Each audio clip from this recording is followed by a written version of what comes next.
Hola, es un placer recibir en esta ocasión la participación y la generosidad de nuestro colega y maestro y por sobre todo un gran amigo de la Asociación Argentina de Psicología Jurídica y Forense, al doctor Juan Francisco Alcaraz, quien es licenciado en Criminología, doctor en Psicología, presidente de la Sociedad Española de Investigación en Perfiles Criminales, es policía en activo en la Brigada Judicial de Violencia de Género y Delitos Violentos en España y perfilador criminal.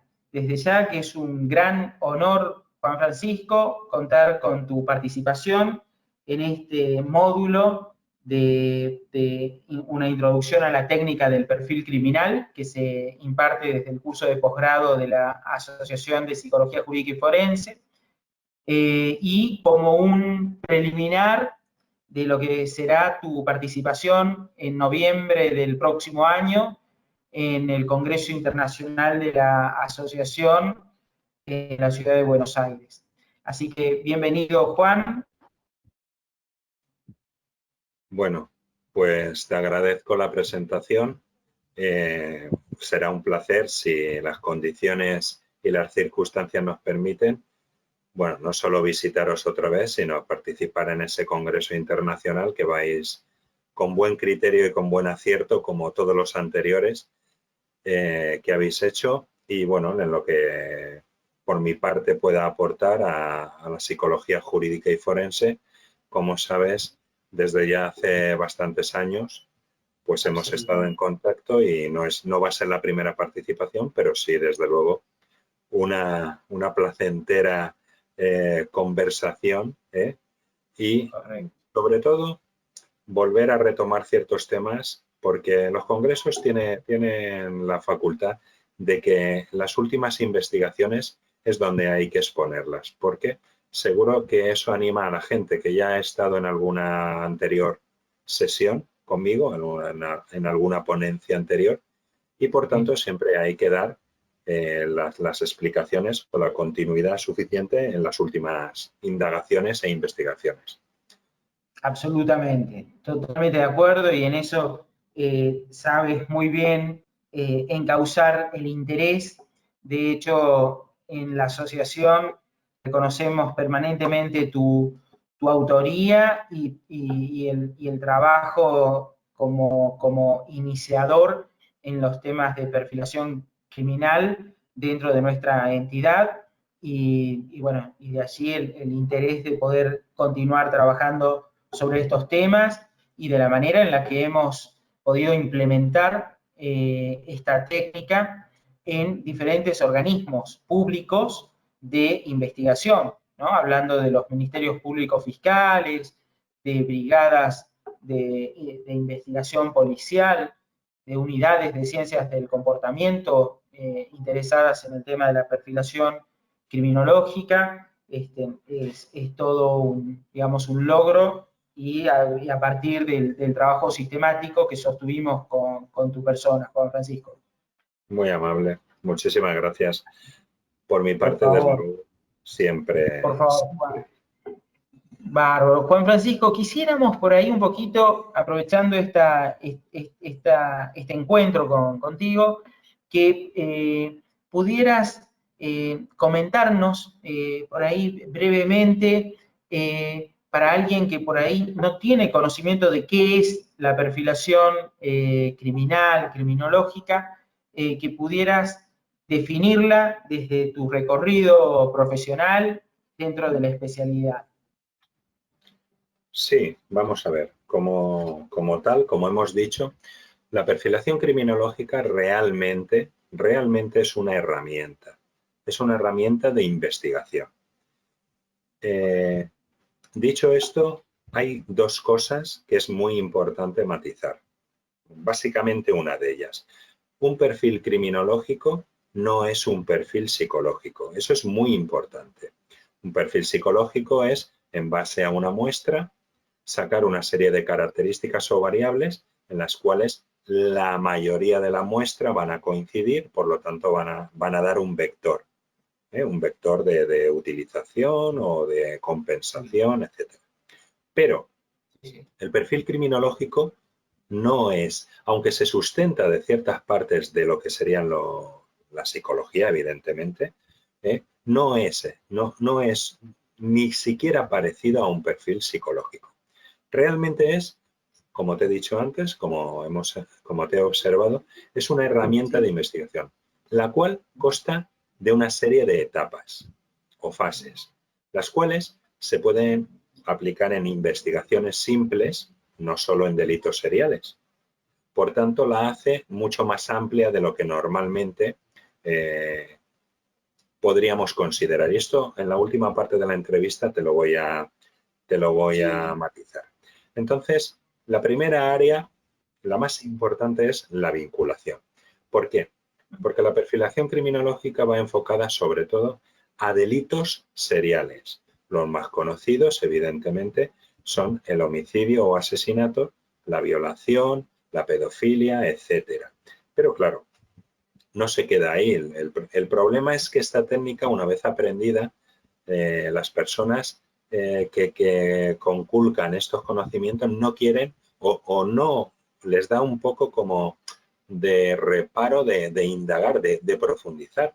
Pero mira, en tema de atracos, en tema de robos, en tema de falsificaciones de todo tipo, de documento público, en temas, todo lo que conlleve un delito, una serialidad del delito, perfectamente se va a poder aplicar. Lo cual, retomando lo que estaba diciendo, hay una serie de fases o etapas. Bien, el primero o la primera es el análisis de la escena del crimen, fundamental. Porque aquí la labor no es la de la policía científica. Aquí no nos interesa en la toma de muestras. ¿Por qué? Pues porque el perfil criminológico nos sirve si el autor ha dejado sangre o algún tipo de sustancia y esa sustancia es examinada, nos da un ADN y ese ADN contrastado en una base de datos nos da el autor. Es una herramienta totalmente inútil. ¿Me comprendes? Claro. En cambio, sí. Claro, en cambio, lo que sí que nos sirve es para lo que se llama la escena del crimen psicológica. Me explico. Muy importante.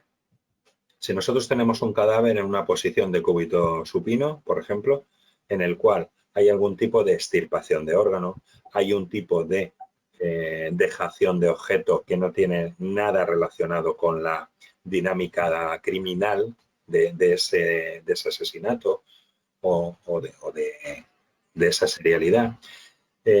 Si, por ejemplo, hay una ausencia de objetos dentro de la escena del crimen, todo eso va a conllevar a lo que se llama el análisis de escena desde el punto de vista psicocriminológico. Y ahí lo que vamos a deducir es el tipo de personalidad que ha realizado esas acciones. Porque, como he dicho antes, al ser una herramienta, vamos a hacerlo para gente incluso profana en esta técnica.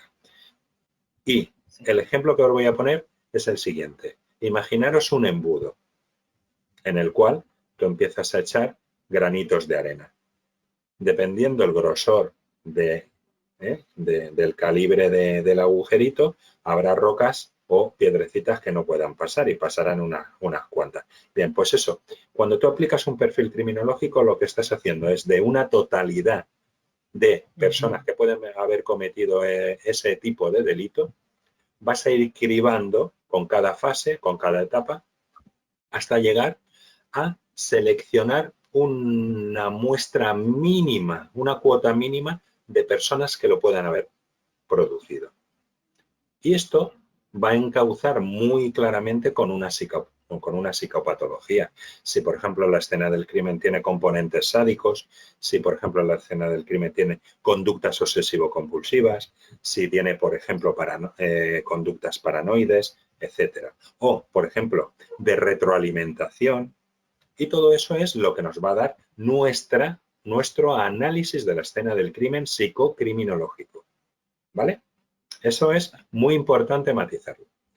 Posteriormente tendríamos lo que sería el análisis del modus operandi, que coincide también con una parte que sería la firma. El modus operandi, como todos sabemos, es un legajo, es un término judicial. Modus operandi es la itineración o el camino itinerante para conseguir el delito. Entonces, muchísima gente, esto es muy sencillo de explicar. Cuando tú vas a comprar el pan a la panadería de siempre, utilizas normalmente la misma vía, es decir, haces unos actos que te son familiares, que te son, sobre todo, te aseguran el buen fin de comprar el pan. Pues lo mismo pasa en este tipo de conductas delictivas. El autor, por supuesto desconocido, va haciendo una serie de actos que a él le van dando una seguridad. Y esa seguridad conlleva una finalización. ¿Qué pasa? Que esos actos, hay dos fases en las que pueden ser contraproducentes para él o beneficiosos para él. Y eso es muy interesante de ver porque podemos decir que está elevado o de caída. Por ejemplo, así a grosso modo, evidentemente esto es simplemente una iniciación. Una persona que sea sádica, que mantenga una escena del crimen sádica, sí, va acortando el tiempo de sus actuaciones en nuevos delitos, en nuevos asesinatos, por ejemplo, te estará dando que su conducta no está evolucionando, pero, digamos, a una confianza. Está tomando una confianza en exceso para actuar. Y esto le está perjudicando en el sentido de que está involucionándole en las medidas de seguridad que va a ir tomando. Entonces existe una técnica, dentro de este análisis que se llaman los tiempos de reacción. Y bueno, pues tienen ahí unas fases en las que, por ejemplo, la peor es cuando ya se descontrola, que es poco tiempo de actuación entre asesinatos, una semana o días, pero de una violencia muy alta. Y en cambio tenemos el caso contrario en el que estaríamos ante un asesino muy evolucionado, muy cauto, muy inteligente, en el que mantiene unos tiempos mucho más grandes y además sus conductas son plenamente basadas en actos de precaución para no ser detenido. Fijaros la diferencia. Si aplicásemos aquí, esa famosa estructura del FBI de organizado y desorganizado, tendríamos un desorganizado, el que actúa muy rápidamente con una violencia extrema, y un organizado, el que es cauto y espacia los tiempos. Entonces, bueno, pues ahí básicamente cerraríamos el modus operandi. La firma. La firma dentro del modus operandi es fundamental, porque aquí el psicoanálisis, por ejemplo, tiene mucho que ver. El verbo comer, simplemente, que estamos hablando del acto de llevarse a la boca un alimento, por ejemplo, en un mensaje escrito que pudiera dejar en una escena del crimen, si lo tratásemos, no psicoanalíticamente solo, sino que si lo tratásemos en la información que te puede aportar dentro del sistema de investigación, podemos ver claramente, ¿vale?, que te está hablando de deseo sexual, de una necesidad insoportable a matar y, sobre todo, de instaurarse en el otro. Por eso, si en tu escena del crimen tienes actos o ha conllevado una conducta caníbal, en algunos casos, en la mayoría de los casos, se está remitiendo a una conducta, sobre todo, sexual, lujuriosa incluso, si podríamos llegar. Claro, todo esto, así dicho, tan sin caso por medio, pues suena un poco quizá vulgar, pero cuando estás en una investigación lo que sí que tienes que tener estas alarmas totalmente perfectamente instauradas para ir reconociéndolas.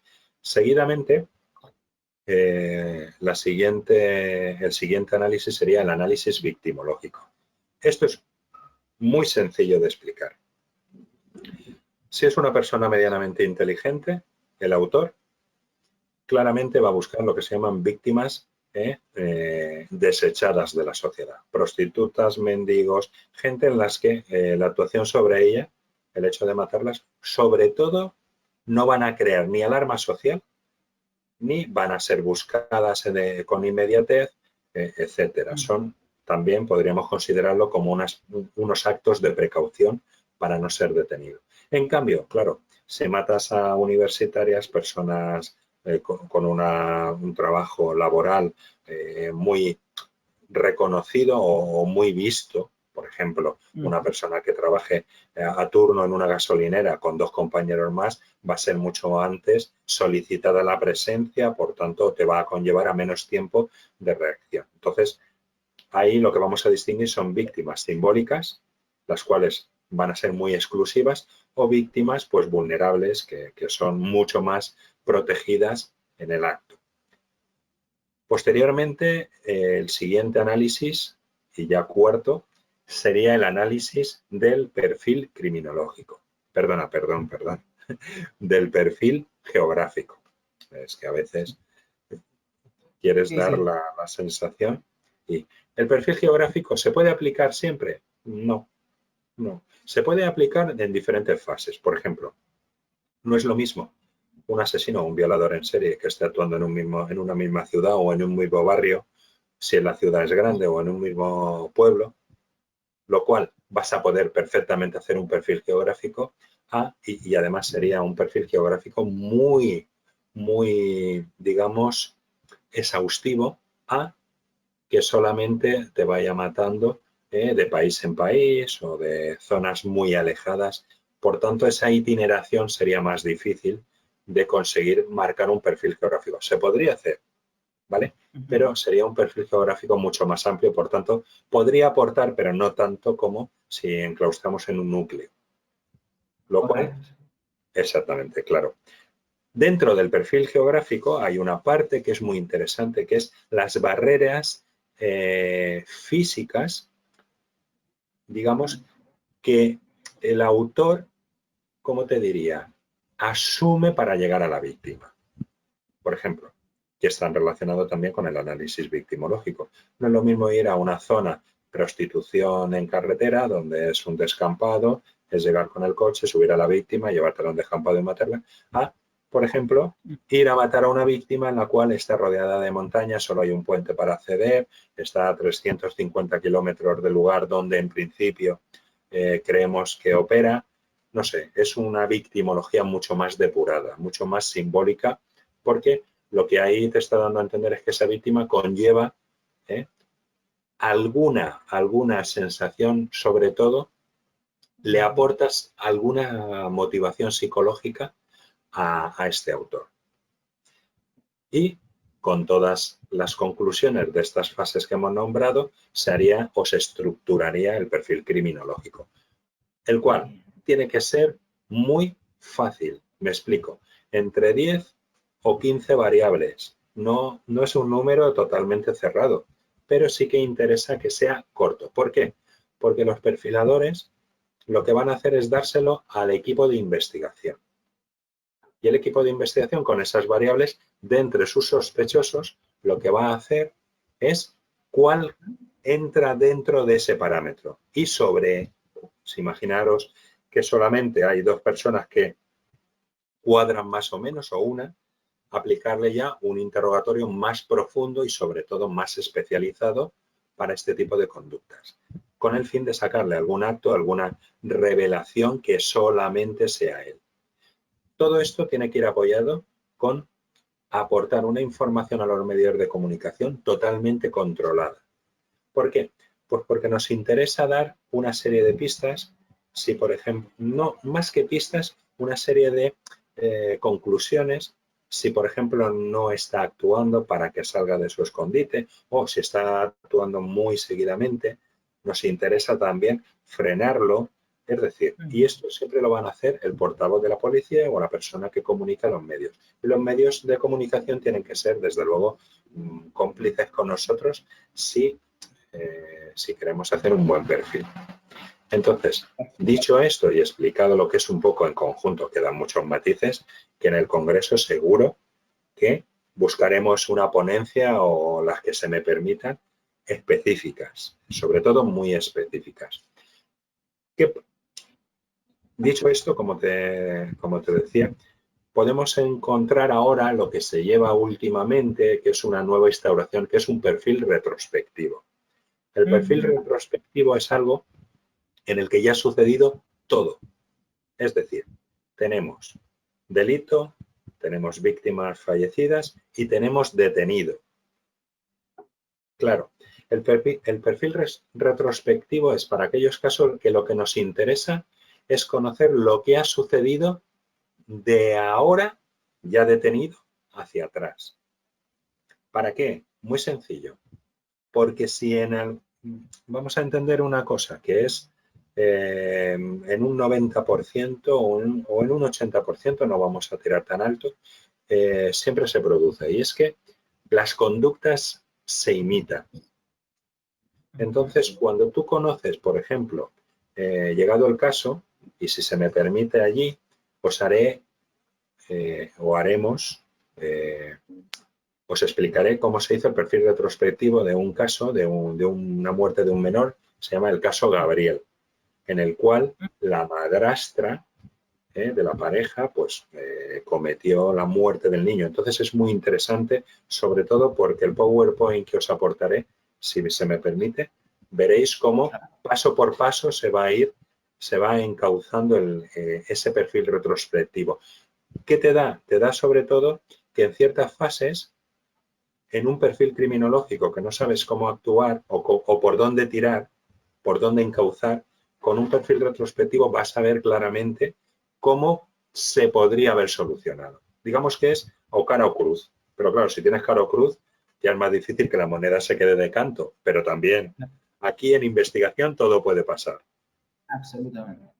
Y otro caso que también, llegado el momento, se podría ver de un perfil criminológico, como hablábamos, la contrapartida, la cara y la cruz, sería el del pedófilo, un pedófilo muy violento en Ciudad Lineal, que se hizo el perfil a momento actual de la investigación. Se fueron pasando los datos y durante 3 meses inicialmente fueron, aunque posteriormente habían habido 2 o 3 meses de vincular los casos, que es una fase anteriores a estos análisis y que se tiene que estudiar aparte, y hablaremos sobre ella llegado el momento, en futuras entrevistas.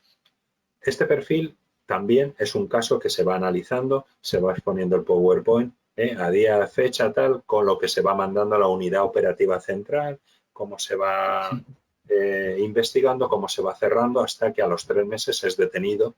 Bueno, 1 mes y medio antes ya se sabía quién era, con pelos y señales, y se mantenía una vigilancia sobre él. Pero se estaba intentando cogerlo, digamos, con las manos en la masa. Pero bueno, visto que el tipo también empezó a recelar, se marcó el operativo y se detuvo.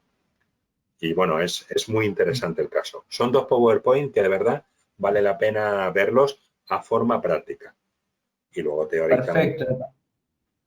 Nos genera una gran expectativa, Juan Francisco, para poder trabajar sobre ello en profundidad, porque es la manera en la que podemos ver en efecto, digamos, la transferencia de todos estos contenidos, de todos estos conceptos teóricos y variables, puesto en acto dentro de una investigación, ¿no? Juan, es muy interesante esta renovada visión que nos das permanentemente del perfil criminológico, articulado a tu trabajo profesional. Sabemos que hoy en muchos países, en particular, bueno, en la Argentina, se está avanzando bastante en generar unidades especializadas que trabajen con aportes provenientes de las ciencias del comportamiento en estas temáticas. Por cuanto ya creo que incluir el perfil criminológico dentro de una investigación judicial dentro de una investigación penal, hoy ya es un requerimiento más, ¿no? ¿Cómo lo ves a nivel internacional, en base a tu experiencia, en base a, digamos, a las formaciones que impartes en diferentes países, ¿no? ¿Cómo ves digamos, esta herramienta de trabajo como insumo, ¿no? Dentro de las investigaciones judiciales? El perfil criminológico, sencillamente, podemos encauzarlo dentro del proceso penal procesal. Aparte de la herramienta, evidentemente, en el equipo operativo que se va a ir transmitiendo. Entonces, ¿cómo se le puede dar procesalmente vigencia? Como preprueba. Son informes que conllevan a instaurar una prueba. Y esa prueba, al final, va a ir marcada por indicios. Por ejemplo, si tú en un análisis de la escena del crimen ves actos sádicos, tú eso puedes perfectamente establecerlo en un preinforme, el cual le va a venir perfectamente bien al psicólogo policial oportuno para que haga un informe pericial basado en un preinforme, en este caso, criminalístico. Es decir, se puede instaurar de muchísimas maneras. De hecho, son delitos que son a cuentagotas. Entonces, no es lo mismo un homicidio o un asesinato a una investigación de un delito serial, lo cual también te permite instaurar nuevas formas. Pero vamos, básicamente, sobre todo, son preinformes procesales y deben de culminar con el profesional correspondiente en informes periciales. ¿Por qué? Porque eso va a sustentar una prueba o va a preconstituir prueba en un proceso judicial. No tiene ni más ni menos. Al margen de la información, por supuesto, operativa, investigativa, que lleve el equipo policial correspondiente. Pero una cosa, claro, una cosa siempre va a ser la investigación, que es lenguaje y argot mucho más técnico-policial, y otra va a ser cuando el profesional constituya el informe pericial que va a sustentar el juicio. Eso es muy importante. Por tanto, lo que sí que abre son dos campos totalmente diferentes, el policial y el de los peritajes. Y peritajes aquí, evidentemente, o eres criminólogo o eres psicólogo, o en casos, como tú sabes, nos puede interesar un lingüista forense, nos puede interesar un acústico forense, nos puede interesar un profesor de arte especializado en simbologías. Es decir, gente que su informe va a ser totalmente procesal en un punto muy concreto. Correcto, dentro de esta técnica con la que uno va a trabajar. Exactamente, sí. Bien, clarísimo, clarísimo, Juan Francisco. Y como para ir cerrando la entrevista, que nos deja ahí con estas ganas de seguir conversando contigo, hablaste hace un momento acerca de, digamos, de la utilidad de la técnica en lo que hace a establecer comparaciones o vinculaciones entre hechos, ¿no? Y esto nos conduce necesariamente a la serialidad, ¿no?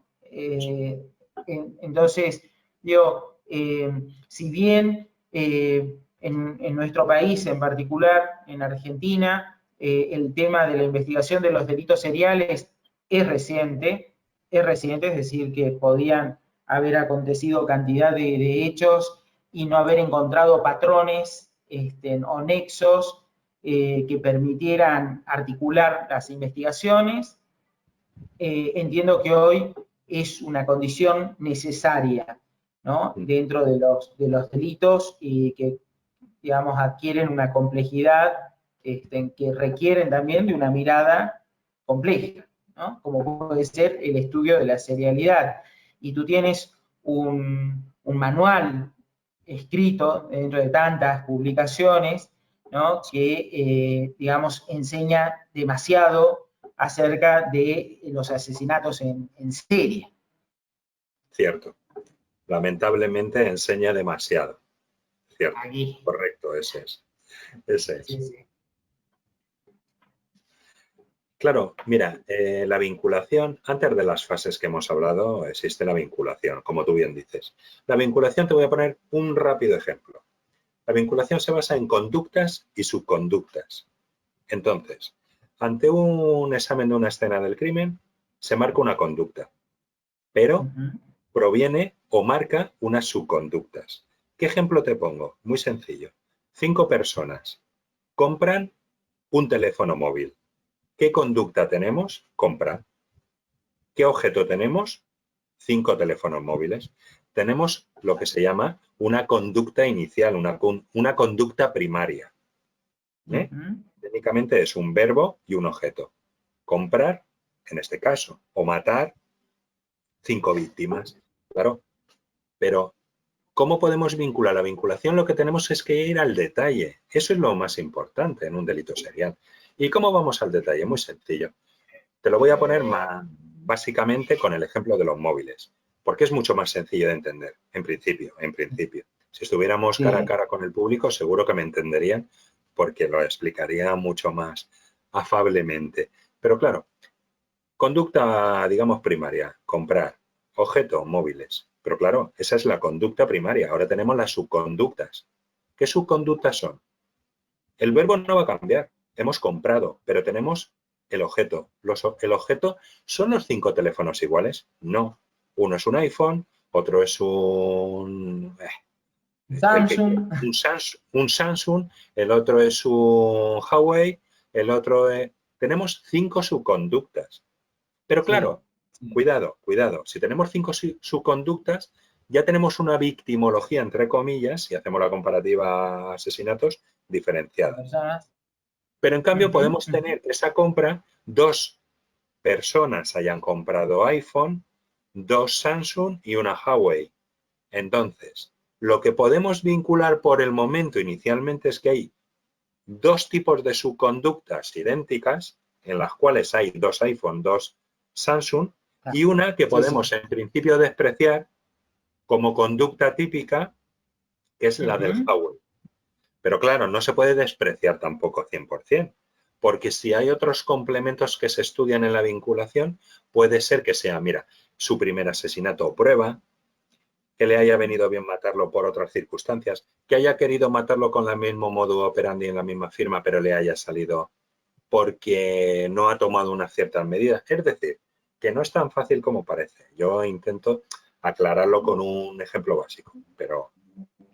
Es clarísimo sí, absolutamente, y tomamos esto de trabajar al detalle, ¿no? Esa vinculación. Y ese, yo te voy a recordar por ahí lo que trabajamos hace la última vez que visitaste la Argentina, y en donde establecimos unas relaciones carnales con el psicoanálisis, ¿no? Y la perfilación criminológica, ¿no? Porque en realidad, independientemente de la mirada con la que uno trabaje o el marco teórico y con el que uno pueda llegar a comprender este tipo de conductas, creo que el psicoanálisis hace unos aportes muy interesantes en esta cuestión de poder mirar la particularidad del hecho, ¿no? Y de pesquisar al detalle. ¿No? Así que sí. Así que bueno, Juan Francisco, nosotros agradecerte y resaltar permanentemente esta generosidad que tenés para con nuestra institución, para con nuestra gente, y apostamos a que en noviembre 2021 podamos encontrarnos presencialmente aquí en Argentina, en el Congreso Internacional que vamos a celebrar en la ciudad de Buenos Aires, y que va a ser un congreso, digamos, con diferentes aristas, pero en lo que nos ocupa en particular, actualmente la asociación se ha dividido en áreas de especialidad. Entonces, en lo que sería el área criminológica, va a ser un enorme honor contar con vos nuevamente en nuestro país, querido Juan.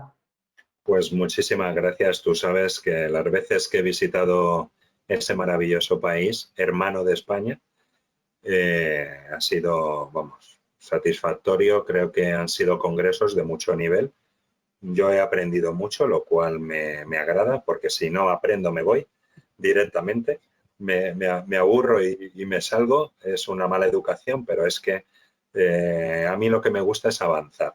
Y ciertamente en estos congresos que has elaborado tú siempre ha habido las ponencias oportunas y realmente los ponentes adecuados. De eso aún recuerdo Bueno, cuando se habló de psicoanálisis al doctor que habló de Lacan, que bueno, yo sigo años después intentando esclarecer algunas palabras suyas, pero pues, estamos ya más metidos en España, ¿eh? ¿el qué?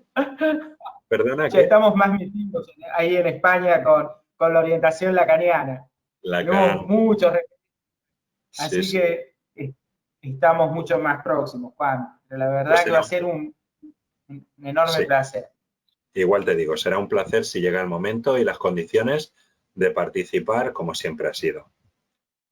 Así es, Juan Francisco. Bueno, en nombre de la Asociación Argentina, en nombre de los miembros de la comisión directiva y de amigos tales como Virginia Kramer, Graciela Gardiner, en todo nuestro afecto, Juan, y nuestro Pues agradecimiento, y hasta muy pronto, querido Juan. igualmente, bueno, pues has dicho grandes profesionales como tú y la verdad que los que te dejas en el tintero igual, muy, muy, muy grandes. Nada, un placer y lo dicho, todo lo que yo pueda aportaros como asociación, vamos, totalmente hermana de SAPE, la Sociedad de Investigación de Perfiles Criminológicos, en la cual actualmente me toca ser presidente. Y bueno, pues también conlleva un plus digamos, de responsabilidad. Sabes Sí, que las certificaciones que necesitéis y todo lo que necesitéis por nuestra parte, ahí está. Muchísimas gracias. absolutamente. Muchísimas gracias, Juan Francisco, y seguimos en contacto. Hasta luego. Hasta luego.